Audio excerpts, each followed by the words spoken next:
Hi అండి, welcome to నీకూస్ cooking. ఈ రోజు వీడియోలో నేను ఇడ్లీలోకి, దోశల్లోకి, తర్వాత అన్నంలోకైనా కలుపుకునే కరివేపాకు పొడిని తయారు చేయబోతున్నాను.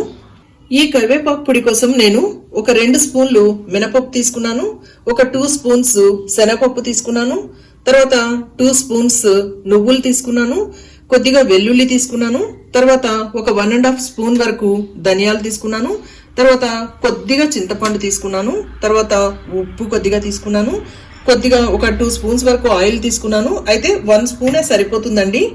తర్వాత ఒక పెద్ద కప్పుతోటి కరివేపాకు తీసుకున్నాను.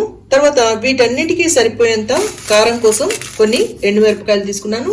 ఇది కాకుండా కొద్దిగా ఇంగువ కూడా కలుపుకుంటానండి. ఈ కరివేపాకు పొడి ప్రిపరేషన్ కోసం ముందుగా స్టవ్ వెలిగించుకుని బాణాలు పెట్టుకున్నానండి. ఇప్పుడు బాణాలు వేడెక్కిందండి. ఇప్పుడు మినపప్పు వేసుకున్నాను. ఆయిల్ లేకుండా డ్రైగా వేపుకోవాలండి.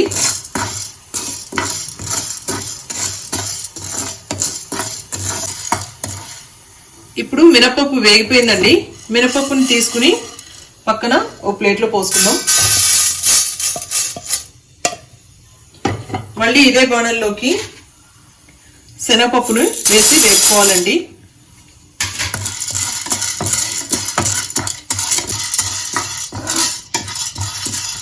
ఇప్పుడు శనగపప్పు కూడా వేగిపోయిందండి. దీన్ని కూడా తీసి పక్కనే ప్లేట్లో పోసుకుందాం. మళ్ళీ ఇదే బాణల్లో నువ్వులు తీసుకున్నాం కదండి, తెల్ల నువ్వులు, అవి కూడా పోసి వేపుకోవాలి. మనం నల్ల నువ్వులైనా వాడచ్చండి.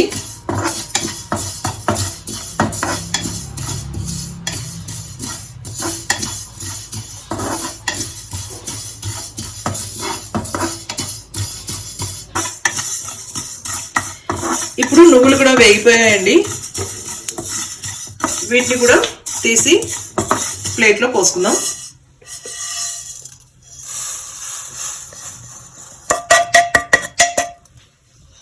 మళ్ళీ ఇదే బాణంలోకి ధనియాలు కూడా వేసి వేపుకుందామండి.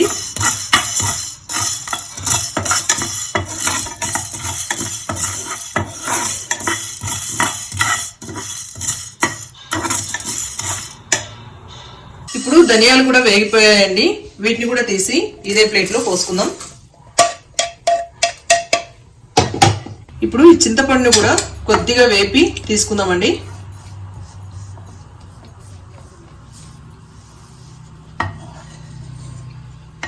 దీనిలో కూడా ఏదైనా తేమ అది ఉంటే ఈ వేడి చేయడంలో అది ఎవాపరేట్ అయిపోతుందండి.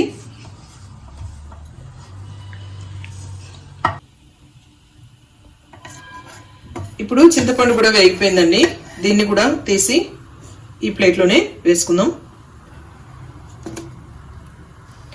తర్వాత ఇదే బాణంలోకి కొద్దిగా ఉప్పు కూడా వేసి వేపుకుందామండి.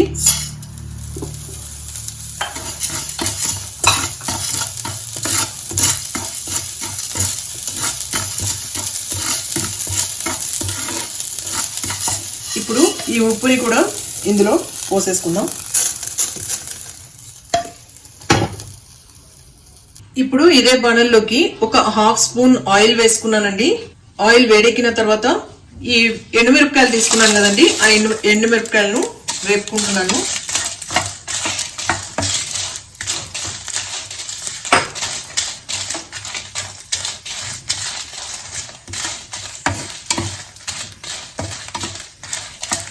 ఇలాంటి పొడులలోకి ఎప్పుడు ఆయిల్ ఎక్కువ వేసుకోకూడదండి, తేమ అస్సలు ఉండకూడదు.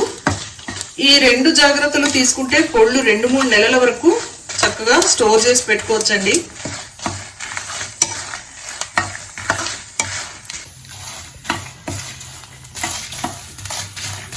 ఇప్పుడు ఎండుమిర్చి కూడా వేగిపోయిందండి.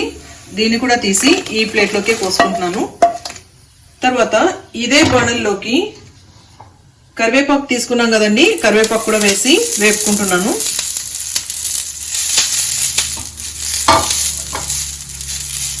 మళ్ళీ ఆయిల్ వేయలేదండి, 1/2 స్పూన్ ఆయిల్తోనే ఇది కూడా వేపేసుకోవాలి.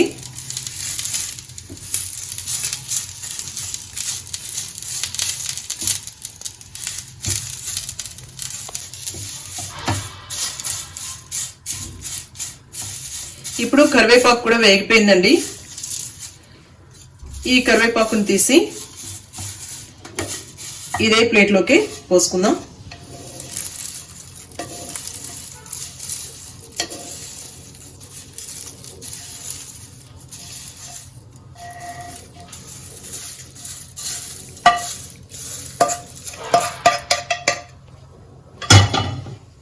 ఇప్పుడు ఈ వేడి మీదే కొద్దిగా ఇంగువని కూడా ఇందులో కలుపుతున్నానండి. ఇప్పుడు ఈ మొత్తాన్ని కలిపి మిక్సీ కొట్టి తీసుకోవాలండి.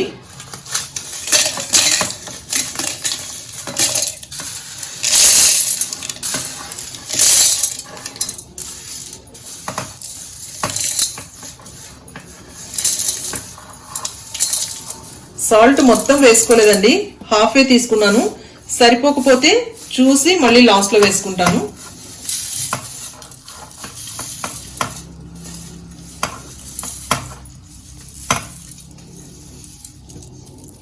ఇప్పుడు పప్పులు మిరపకాయలు అవన్నీ కొద్దిగా మిక్స్ అయిన తర్వాత ఇప్పుడు మిగిలిన కరివేపాకు ఉంది కదండి, కరివేపాకును కూడా ఇందులోనే వేసేసి మిక్స్ చేసుకుంటున్నాను.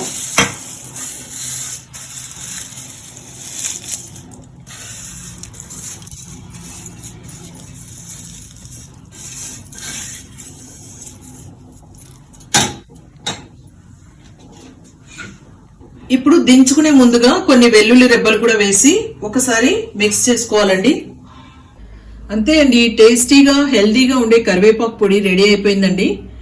దీన్ని మనం ఇడ్లీలోకైనా దోశల్లోకైనా అన్నంలోకైనా కూడా కలుపుకోవచ్చండి. అన్నంలోకి నువ్వుల నూనెతో కలిపి తింటే చాలా బాగుంటుందండి. ఇంతేకాకుండా ఎన్నో మెడిసినల్ వాల్యూస్ కూడా ఉన్నాయండి ఈ కరివేపాకులో. 1 మంత్ మనం రెగ్యులర్ గా ఈ కరివేపాకు పొడిని తింటే హెయిర్ డెన్సిటీ కూడా బాగా ఇంప్రూవ్ అవుతుందండి. ఈ కరివేపాకు పొడిని మీరు కూడా ఇలాగే ప్రిపేర్ చేసి మీకు ఎలా వచ్చిందో కామెంట్ సెక్షన్ లో నాకు తెలియజేయండి. ఈ వీడియో మీకు నచ్చినట్లయితే లైక్ చేసి షేర్ చేసి సబ్స్క్రైబ్ చేయండి. మరిన్ని రుచికరమైన రెసిపీస్ కోసం నీకూస్ కుకింగ్ ఛానల్ ని ఫాలో అవ్వండి. Thanks for watching.